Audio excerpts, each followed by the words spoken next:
How are you all? I hope you all are fine, and I'm sure you must be fine and studying well. Okay? So today we are going to start a new chapter, that is ratio and proportion. Okay? So let me introduce you to this new topic. So what is a ratio? Let's see what is a ratio. Ratio is the comparison between two quantities of the same kind. Okay? So when we compare two quantities of the same kind, then that comparison is called as what? Ratio. Okay, so let me give an example. So suppose we have 10 apples and we have 25 oranges. Okay, suppose for example we have 10 apples and 25 oranges. Okay, so here these two quantities are the same type, right? Both are fruits, they are the same type. So if you are asked to find the ratio for apples to oranges, then what you are going to do? You have to just write the simplest form. That means here, if you are asked to find the ratio of apples to oranges, you have to divide the number of apples by the number of oranges, right? So when you divide it, you get how much? 2 by 5. So 2 by 5 is the simplest form, and when you are expressing it in the ratio, it will be written as 2:5. So this colon sign is used to represent the ratio between two quantities. So this colon sign can be read as is to. So 2:5. Okay, students? So now that means what? Where ratio is comparing two quantities of the same type, and you have to represent those two quantities in the simplest form. Okay? And here what is important is the order of the digits. That means if you are asked the ratio of apples to oranges, then first on the numerator you should write the apples, then oranges. You cannot express this ratio as 5:2. This will be wrong. Okay? So ratio, the order it should be in the proper order as it is asked. You cannot change the order. If it is oranges to apples, you have to write 5:2, and if it is apples to oranges, you will write 2:5. So the quantities should be of the same type first of all, and the order matters here. You have to maintain the perfect order. If it is apples to oranges, 2:5. If it is oranges to apples, it will be 5:2. Okay? So now students, let us take one more example. Okay? Suppose Amit has 5,000 paise. Okay? And Rohit has 100 rupee. Okay? So Amit has 5,000 paise and Rohit has 100 rupee. Now both are money, yes or no? So Amit also has some money and Rohit also has some money. And you're asked to find the ratio of Amit to Rohit. That means first, before finding the ratio students, you cannot simply now just see, you cannot simply divide 5,000 by 100 because just see, check the units. For comparison between the two quantities, they should be in the same unit. This also should be kept in mind. Order you have to maintain, and you have to maintain the unit also. So now let us convert 5,000 paise to rupee, or you can convert 100 rupee to paise. Any one thing you can do. So let me convert 5,000 paise to rupee. So it will be divided by 100. Yes. So I'll get how much? Rupees 50, right? So now I can easily find the ratio. Amit to Rohit. So first Amit has how much? Amit has 50 rupee and Rohit has 100 rupees. So I got 1/2, that can be represented as 1:2. So one thing you must have understood now, that ratio is the simplest form. The order is important here. You cannot change the order. Okay, it's Amit to Rohit means 1:2. If it is Rohit to Amit, it will be 2:1, and it should be in the same unit when you are comparing the two quantities, right? And one more thing, students, you should understand the difference between a fraction and a ratio. Okay, so now this looks like a fraction, right?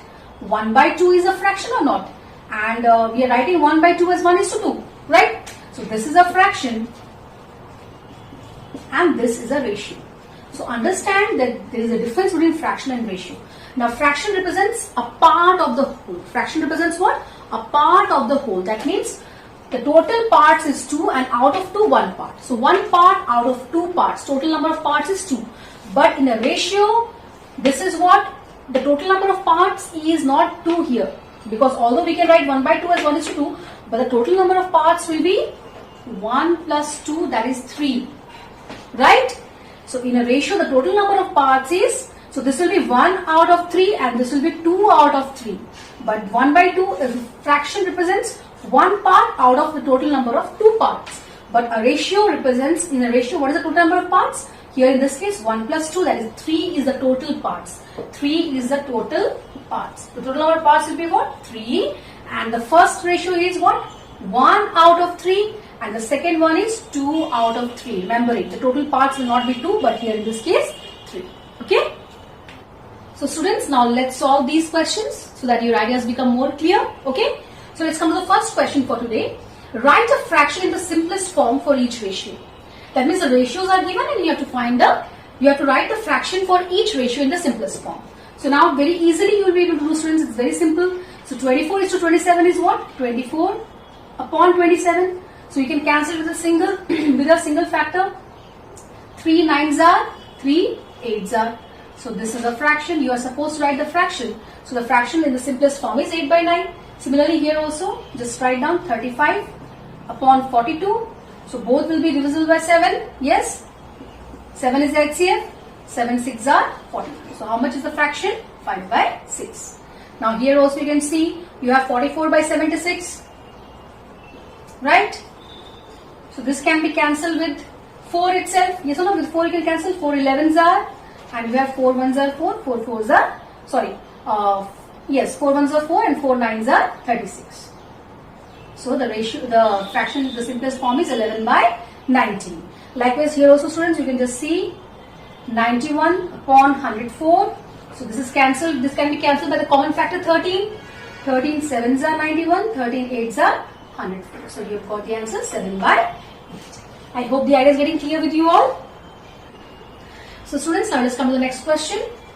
So you have to find out which of the following number of pairs have the same ratio. So some pair of numbers are given to us. So let us find which of them have the same ratio. So 8 and 3 is already in the simplest form, as you can see, 8 by 3. So we can write it as 8 is to 3, right? Let's see this one, 56 and 21. So we can reduce it. 7 8s are, 7 3s are. So simplest form is 8 is to, the ratio is 8 is to 3. Now what about this 104 by 36? So we can reduce it with 4. 4 9s are and 4 2s are 8, 4 6 are 24. Yes or no? So this we have got as 26 is to 9, right? And let us reduce this also. 896 divided by 336. So I'll be reducing it with 4. So 4 8s are 32, 4 4s are 16. 4 2s are 8, 4 2s are 8, 4 4s are 16. Now 4 2s are 8, 4 1s are 4. 4 5s are 20, 4 6 24. You can find a greater factor also. 7 3s are, 7 8s are. So how much we got here? 8 is to 3. So that means these 3 are same. 8 is to 3, 8 is to 3, 8 is to 3. So that means these pairs, which pairs? The first one, the second one and the last one. So these have the same ratios. Okay, these pairs have the same ratios. Now students, let us solve the next question. Okay, so here you have expressed the ratios in the simplest form. So students, I have already told you that for expressing in the simplest form, there is expressing as ratio, the two quantities should be of the same type. If there is money, then it should be money. If there is weight, if there is mass, there should be mass. If there is time, it should be time. So like that, the quantities should be the same type, and then they should be in the same system of unit. And one more thing, a ratio doesn't have a unit. Ratio is a comparison between two quantities of the same type, okay, having the same unit. So that's why ratio doesn't have any unit. You are not supposed to write any unit in the ratio. Okay, so let's start solving this. The first question is very simple, students. You can see already the both are in the rupee. So we can just write down 30 upon 35 and we can cancel the common factor. 5 6s are, 5 7s are. So what is the ratio we have got? 6 is to 7. Now let's see the second question here, students. You can see it's in kilogram and it's in gram. So what you are supposed to do? You can convert the kilogram to gram or gram to kilogram. So I'm going to convert here kilogram to gram, because by doing that my decimal point will also be removed. So you know that 1 kilogram is 1000 gram. So let us multiply 1.21 multiplied to 1000. So how much shall we get here? 1210 gram, and this is already in gram. So I have converted kilogram to gram, and now I will find the simplest form.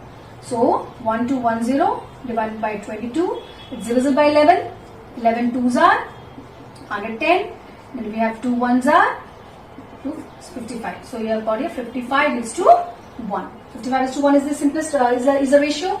Now 6 hours in one day also, students, you can see both are not in the same system, both are time, both relate to time, but then both are not in the same system. So we know that one day is equal to how many hours? 24 hours. So it's always better if you convert the greater one to smaller unit. So one day I have converted to hours, so now both are in hours.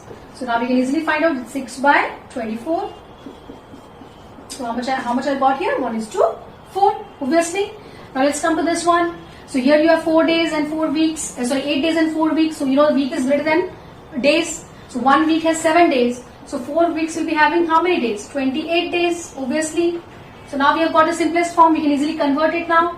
8 days upon 28. Yes. So with what will we cancel? 4 2s are 8, 4 7s are 28. So we got the ratio 2 is to 7. Likewise here also, students, you can see one is in kilometer and one is in meter. So let's convert the kilometer to meter. So 1 kilometer is 1000 meter, right? So we'll multiply 4.5 with 1000 to 1000. So we got here 4,500 meter. We'll be getting here 4500 meter. So now let's convert it. Let's find the ratio, sorry. So ratio will be how much? 4500 divided by 450. 45 ones are, 45 tens are, so we got the ratio 10. So you shall not supposed to write any unit in the ratio. Your ratio doesn't carry any unit. So don't write here 10 kilometer or meter, whatever. Okay, don't write it. Now it is rupees 90 and rupees 9, both in the same system, it's simple. So we can just directly write 90 upon 9, 9 ones are, 9 tens are. So the ratio is how much? 10 is to 1. Okay. Now students, let us solve these questions. Okay. So now a boy scored 60 marks in a science test and 75 marks in mathematics test. So what is the ratio of his mathematics marks to science marks? So very simple it is. So how are we going to write it? So marks scored in science is 60. Marks scored in mathematics is 75. Okay. So therefore you have to find the ratio of mathematics to science, right? Mathematics to science. That means first you have to write mathematics. So what is mathematics mark? 75. So 75 by 60. Had it been science to mathematics, you would have written 60 by 75. But now it is mathematics to science. So mathematics you obtain 75 marks, in science you obtain 60. Now you can easily reduce it with 15. So we got here 5 is to 4. So that means, so what is the ratio of the mathematics marks? So hence the ratio is, you will write down, hence the ratio is 5 is to 4. Okay. Now students, let us come to the next question. An alloy consists of 15 whole 1/2 gram of zinc, 7 whole 3/4 gram of copper. Find the ratio by weight. So alloy is what? A mixture of metals. So there are two metals used here, zinc and copper. Okay. The weight of zinc is given and the weight of copper is given. So let us write down. Number 7. Weight of zinc is 15 whole 1/2. That will be how much? That much gram. So it is 31 upon 2 gram. Right? Clear? Now weight of copper. Copper is how much? 7 whole 3/4 gram. So 7 3/4 is 7 for 28 plus 3, 31/4 gram. So you have to find the ratio of the weight of zinc to copper. Okay. So ratio of weights of zinc to copper. Okay, zinc to copper, we can represent zinc as N and copper as Cu. Okay. So zinc to copper will be how much? Zinc is 31/2. First zinc, right? First zinc, then copper. 31/2. 31/4. Okay. So now you know how to solve it. 31/2 will be 4/31. The multiplicative inverse you're going to write. 2 ones are, 2 twos are. So what is the ratio we have got? 2 is to 1. Okay. So just you have to divide first in the order, the correct order. Zinc to copper. So first write the weight of zinc. Zinc is 31/2 and copper is 31/4. Okay. So now students, let's solve the next question. Okay. So the next question you have, in the word auditorium, find the ratio of the number of vowels to the number of consonants. So we know that there are 26 alphabets. Yes or no, in English we have 26 alphabets, and out of 26 alphabets we have 5 vowels, A, E, I, O, U, and the rest are 21 are consonants. Okay. So let's write down number of vowels. So how many vowels we are having? A, U, I, O, I, U. So in total we have 6 vowels.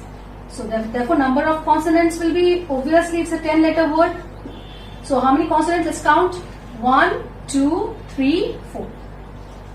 So you have to find the ratio. So therefore ratio of vowels to consonants. Yes, sir? You have to find the ratio of vowels to the number of consonants. So 2 consonants. So first vowels is 6 divided by 4. So 2 3s are 6, 2 2s are 4. So what is the ratio we have obtained? 3:2. So I hope the idea is getting clear. Now students, let's come to the last question for today. A cyclist travels 36 km in 3 hours and a motorist travels 96 km in 2 hours. So find the ratio of the speeds. So this concept of speed is also new for you. So the formula for speed is, students, the formula for speed is distance by time. Distance upon time. This is the formula, remember it, okay? So that way we can find the speed. So now I'm solving it for you. So before finding the ratio, let's write down the statements. So cyclist travels 36 km in 3 hours. So distance covered by the cyclist is 36 km. Yes or no? Time taken by the cyclist. How much? 3 hours is the time taken by the cyclist. So let us find the speed of the cyclist. Therefore, speed of the cyclist. Speed of the cyclist. Speed is what? Distance by time. So what is the distance covered by cyclist? 36. Okay, and the unit of speed is, students, kilometer per hour, meter per second. So we have kilometer hour, so both are in the same system. You'll be understanding it when you learn about speed, distance and time. Okay, so for the timing, just remember the unit of speed is kilometer per hour. Okay, and so the is distance. What is the formula? Speed of the cyclist, distance covered by cyclist, and upon time. So time is how much? 3. So now we can cancel it. So we have got here 12. We can write it as 12 kilometer per hour. So this kilometer per hour can be written as kilometer / hour. Okay. Now let us write the distance covered by the motorist. But the motorist is 96 kilometer, right? And the time taken is taken 2 hours time. 2 hours. So therefore let us find the speed of the motorist. Speed of the motorist will be distance by time. So distance is 96. Time taken by the motorist is 2.